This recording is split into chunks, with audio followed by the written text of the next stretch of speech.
What's up guys, and welcome back to another episode of the Summer Career Mode. This is episode number 35. We're starting to do some stuff. Well, we're not starting to do some stuff. We're returning today with the Champions League final against Real Madrid as we go for our first ever European honour with Como and a league and European double after, of course, winning the Serie A in the last episode, finishing 9 clear of Juventus in the end. So back-to-back league titles. We're now going for our first ever Champions League. Last year, of course, knocked out in the last 16 by Barcelona. This year, of course, though, a lot different. Topped our group, then got Ferrari Leipzig in the last 16. Just about scraped through Juventus in that epic quarter-final tie. And then, of course, that dominant first leg victory against Dortmund meant despite losing the second leg, we still made it through as we will face Real Madrid, a team that's won the Champions League more times than anyone else. So heading straight into the Champions League final, heading into the game. Oh, no, I need to show you around this team first, really, don't I? Obviously, they're a 5-star team. And particularly the other leagues here, I like to show you how they're getting on in the other leagues, the opponents we face in European ties. But as I often say, take the league tables with a pinch of salt. This season finishing 1 point behind Atletico Madrid, but sometimes if you reload the saves, you'll get like a totally different league table. So runners up in La Liga this season to Atletico, or so we assume. But of course, their team is just absolutely amazing. One of the very best in world football, of course. And I'll run you through the full team right now as well. So Real Madrid's team, obviously 5-star. As you see, it looks like this. Courtois is still there between the sticks with Rodak as their backup. In defence, they've got a really strong back line. Lloyd Kelly's moved on from Bournemouth, interesting enough, but Masraoui is there at right back. Harry Maguire is playing his twilight years at Real Madrid. Very interesting indeed. Tomori has moved on from Milan, now 88 rated at 29 years old as well. Midfield, as you'll see, Julian Brandt has moved on. Former Dortmund player, of course, 84 rated, now 31 years old. Elmas there as well, the young Macedonian playmaker. Gavi is in the midfield as well, the ex-Barcelona wonder kid. Very strange indeed. This is why I say it all the time, man. You can't, listen, I'll always try my best to keep career modes realistic, but you got Harry Maguire in the back line and Gavi in the spine of the team as well. I mean, what? I can't do anything about that. Valverde is there, though, 91 overall. In my opinion, one of the most underrated players in world football. Incredible midfielder, absolute engine. At 91 overall now. And going forward, up top, they've got Darwin Nunez, who is there, 89 rated now, since moving on from Liverpool, the tall Uruguayan striker. He's got Rodrigo on that right-hand side as well, who is still there. And, of course, Vinicius is still there. And in the prime of his career, as is Julian Alvarez, moving on from Man City, an 86 overall. And Vinicius is now 92 rated. So yeah, some of the best players in world football at this Real Madrid team right now. A prime Darwin Nunez, a prime Vinicius, Gavi entering his prime. I mean, it's an amazing team, no doubt about that. And I would definitely say heading into the tie, I put us as favourites against Borussia Dortmund. I don't put us as favourites for this Champions League final, no doubt about that. But heading into the game, I've just seen we're playing at Old Trafford. Really cool. Old Trafford, of course, an iconic old stadium. Needs so much renovation though, man. Like, seriously, for all the money that Manchester United spent on the pitch, like, I wish they'd look more into their infrastructure and their stadium and their training complexes. They're getting left behind their rivals, in my opinion. I'm sure Manchester United fans can feel the pain from me as a neutral when saying that, because it definitely is true. No doubt about it. They're being eclipsed by Manchester City and the likes of Liverpool, and obviously Spurs, what a stadium they've built as well. But they definitely need to reinvest in Old Trafford significantly, in my opinion. But heading into the game anyway, of course, we've got our strongest possible lineup out there for the game, so no need to make any changes. Heading into this one here, our strongest possible first 11 as we go for our first ever European title. Won't be disappointed if we come up short though against the best team in history of the Champions League, but let's see if we can wrap up what would be an amazing league and European double. Forza Como.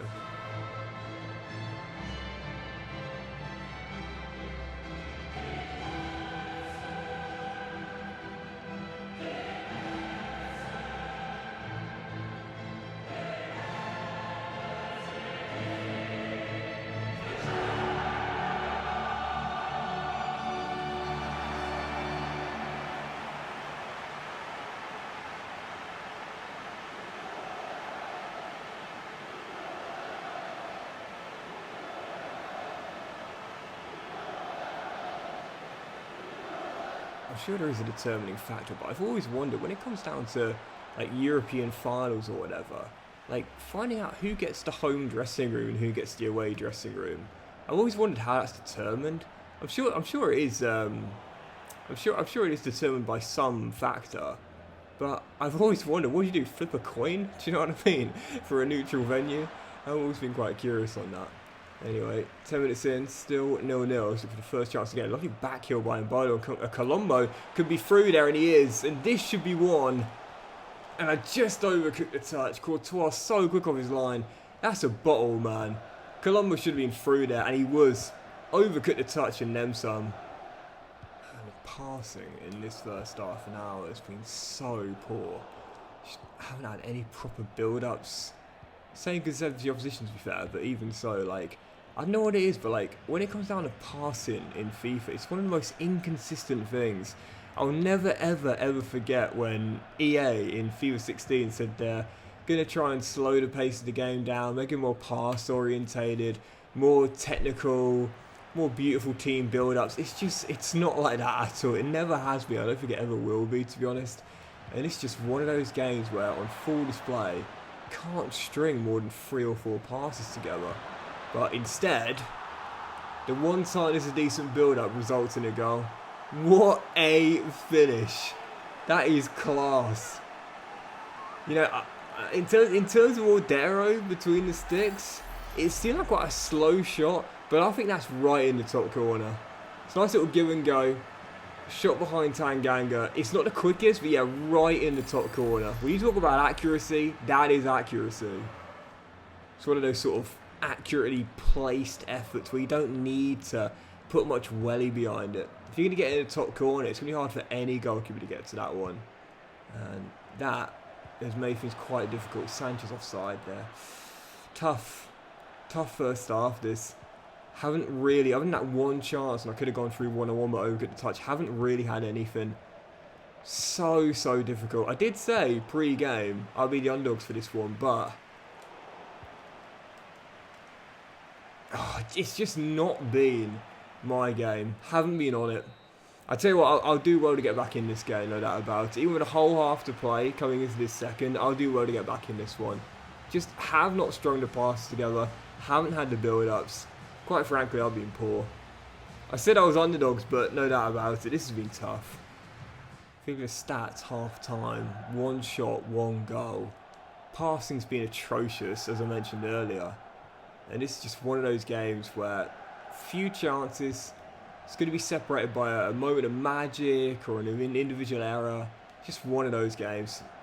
So frustrating. It's not open. It's not flowing. It's just so tense, but no fluidity to it. And those are the games I can't stand to play. But nothing going in this one. Just haven't been able to find the right kind of gaps. I reckon that second goal's coming as well. Because I am really struggling. Oh, just about tip wide. I thought that was the second goal right there. Poor pass out. Man, this has been one of the worst games I've played in ages, man. I've been all over the place in this one. Problem I've got is my bench isn't very deep, so there's not really anyone I can bring on that's going to significantly improve our team moving forward. But as Sanchez storms down the right, Eduardo, get in the middle. No, don't run all the way to the goal line, mate. Yes!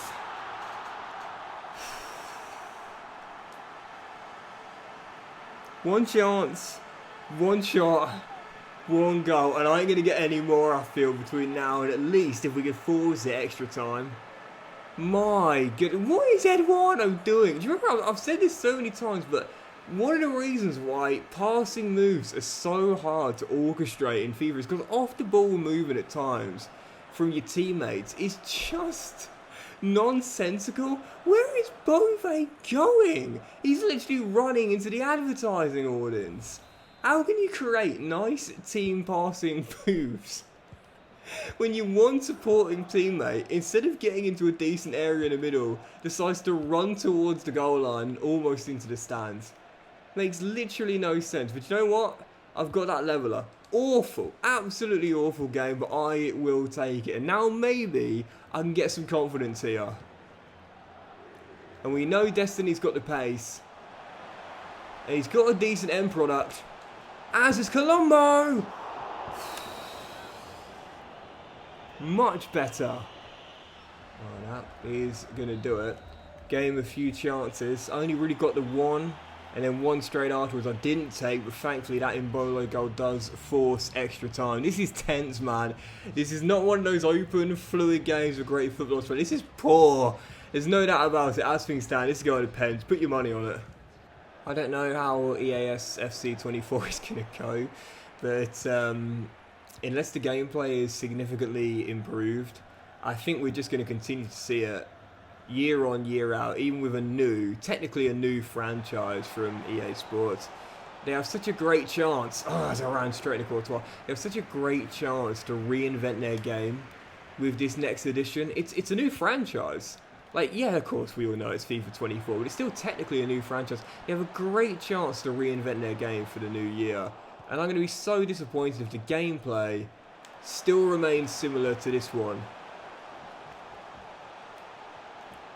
Oh, what a bit of goalkeeping. Stood up till the very last second, then goes to ground and then tips it away with the fingertips on the floor. Can't say I haven't had chances. Can't say I haven't had chances. So poor. Granted, I'm not being at my best, but a couple of one-on-one opportunities, spurned them both. And a great opportunity from Colombo far wide. I got back in the game since going from behind, but going forward I have lacked any sort of composure, and that does not bode well for, as things stand, a certain penalty shootout. Yep, as I expected, that will do it. Penalties! Penalties! And I wouldn't back me if I was a betting man, no doubt about it. With a lack of composure in this game, I don't see me winning this. Pens might be a lottery, but I still think we've got less chance of winning. Oh God, bring it on. Good question for you guys here, by the way. How do you ordinarily decide on your penalty taking order? Do you choose penalties first and then finishing, or the other way around? And also, do you tend to get a little bit freaky with it when you've approached like the 5th, 6th, 7th spots? If it maybe goes to sudden death, you might want your keeper taking one. Sometimes I'll do that. Maybe if it's a lesser ranked competition, but definitely not for this one. And I've got to say, I don't feel one bit confident. I've let myself down in this game. Played really, really poorly. And now I'll try to bail myself out on the spot kicks. So far, so good. 1-0. Rodrigo, I'm going to the left. And, oh. When you talk about composure, that's composure. The balls it takes to do a Panenka in a shootout. Unbelievable. Pat, that's dead on, that is. Right in the top bins. That is dead on. Julian Alvarez, next one up. 2-2, perfect. My strategy as always, you score that side, you stay that side. If you miss that side, you go to a different one. So that will remain the same with Briel. Put a bit of power on that, and oh my goodness, thankfully it still nestles just underneath the crossbar. It's the second Panenka in 3. That's ridiculous. But you know what? So far, 3 from 3 from that side. So I'm keeping it going. Dragovic next man up. And so far, it's 100%. I've gone to the right each time. This time, I'll change it. Oh my goodness, the power. That is ridiculous. And you know what? 4 from 4. Let's try and make it 5 from 5. Same side again. And this time, it's saved. I think that's it. 4 from 4. Couldn't make it 5 in a row, and I think this will be it. It's no less than I deserve, man. It's no less than I deserved. Poor, really poor game. That's one of the worst games I've played in a while now. Might have bailed myself out briefly in that second half through Briel, but so poor. Didn't get to save a single spot kick on the shootout. 2 Panenkas in 5 as well. That just made me look like a right mug. I mean, I said underdogs, no doubt about it, but whether the weaker team or not, there's still no getting away from the fact that is a poor game now. Really, really poor. Disappointed myself there, no doubt about it.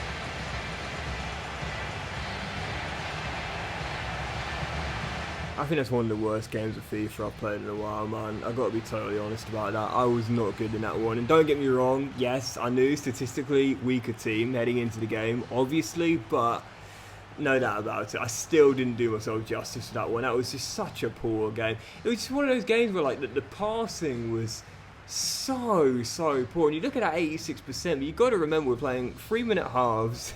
You know, it really shouldn't be that low. We should have had much better build-ups, if anything. Instead, there were very far and few between clear-cut chances for me. That was poor. That was really poor. To be honest though, like I don't think either team played well. It was a terrible game. I don't think, if I'm being honest, that anyone would deserve man of the match. That was such a poor game. Like so poor. And just in general, disappointing. Really disappointing. It's back-to-back in the league, but in terms of the CL, I mean, the one time we get to a European final, and my goodness gracious me, that was poor. Really poor showing, and I have to say a really poor ending as well. Just awful. Absolutely awful. I know I sound like I'm slagging myself off too much here, but genuinely, that was poor. That was a really poor game from me. You think about how we put, 4 past Juve over 2 legs, scored 4 in the first leg against Dortmund, topped our group with 5 wins from 6. Look at Serie A, top scorers with 90. And, going forward, that's what this team is sort of built on. It's what we've built this team on. Such a free-flying, attacking style of play. And in the final, there was none of that. Absolutely none of that. Just so poor. I'm disappointed in myself, man. I'm really disappointed in myself. But you know what? You know me. I like to end things on a big high, winning the big time, winning that big CL. But I think I'm going to leave it there, to be honest, here, because we've done so well in these 5 years. I've really enjoyed this summer CM, but I think personally it's something we should end from here. We've only got 2.5 weeks to go until the new FIFA comes out regardless, or yeah, I think that's right, 2.5 weeks to go until the new FIFA comes out regardless. I think we should end it there. We always want to end on a high. We always want to end on success, but unfortunately you can't always do that in life. You can't always get it right. Can't always end on something positive. Sometimes you just got to take the L and move on. It's so funny because remember last year I actually did that. In my final CM, I ended on a CL final loss, second time in a row. But I love the team. It's been so fun to build, really enjoyable to construct from the very beginning, and that's why I always prefer RTGs to a team that starts off so strong. But yeah, I'm disappointed in myself at the ending, no doubt about it. Played horribly in the biggest game of the save, but it's life, man. Can't always get it right.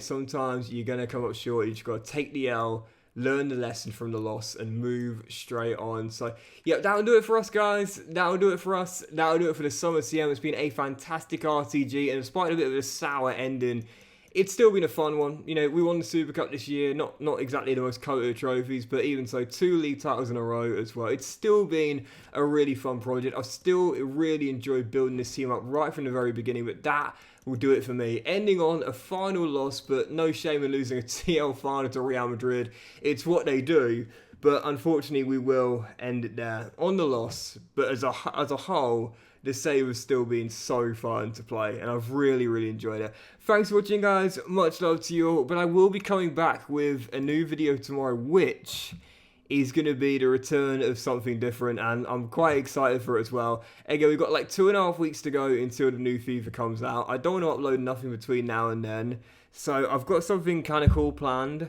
for what I'll be doing for the next 16, 17 days or so, and I'm really looking forward to it. So that'll do it for me, and it will do it for the Summer CM, but it won't do it for FIFA 23 just yet. I've got something really cool planned coming soon, and I really hope you guys enjoy that. Thanks for watching, guys. Sorry about the end being a sour loss, but hopefully you enjoyed the save regardless. Much love to you all, and I won't see you in another episode of Summer CM very soon, but I will see you for another video on my channel on my final few in FIFA 23. I look forward to it very soon.